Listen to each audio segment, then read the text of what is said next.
আসসালামু আলাইকুম সুপ্রিয় ভিউয়ার্স, স্বাগত আপনাদের খামার বাড়ি পর্ব 3।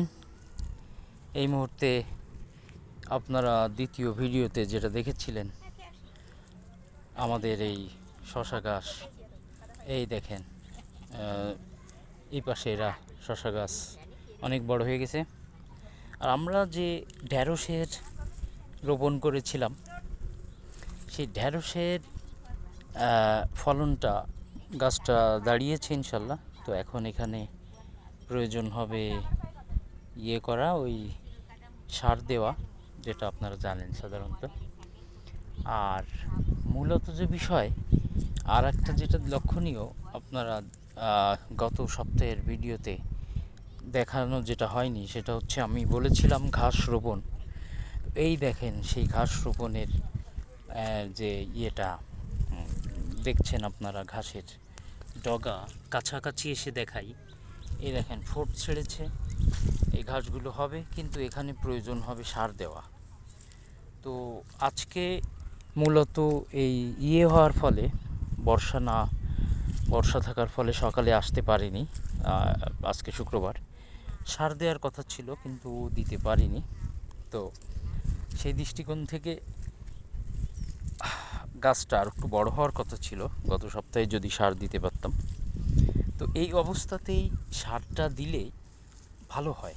দেখেন যে অবস্থা আছে, এই অবস্থাতে সার দিলে গাছের বাড়ন্ত ফলন হয়, সেখানে আরও বেড়ে যায়। এটা প্রায় আপনার 3-4 সপ্তাহ চলে। তো এই ঢ্যাঁড়সের এটা যদি সার দিয়ে ঠিক মতো করা যায়, এই দেখেন ফুল ফুটেছে, আমি দেখাচ্ছি আপনাকে ক্লোজভাবে। এখানে ফল ধরবে, ফল হয়ে আসার সময় হয়ে গেছে। এটা 4 সপ্তাহ চলে, মানে 4 সাথে 28 দিন। তো এটার ফলন ধরে 42 দিনে। তো আর 2 সপ্তাহের মধ্যে ফলন আশা করি আল্লাহ পাক চাইলে আসতে পারে। তো পাশাপাশি দেখেন এই যে ঘাসের যে কাটিং রোয়া হয়েছে, সেখানেও ঘাস হয়েছে। তো এমতো অবস্থায় আপনাদের যেটা দেখাচ্ছি, যেহেতু আজকে সার দেওয়ার দরকার ছিল কিন্তু দিতে পারিনি, সেখানে সারটা খুব দেওয়া জরুরি।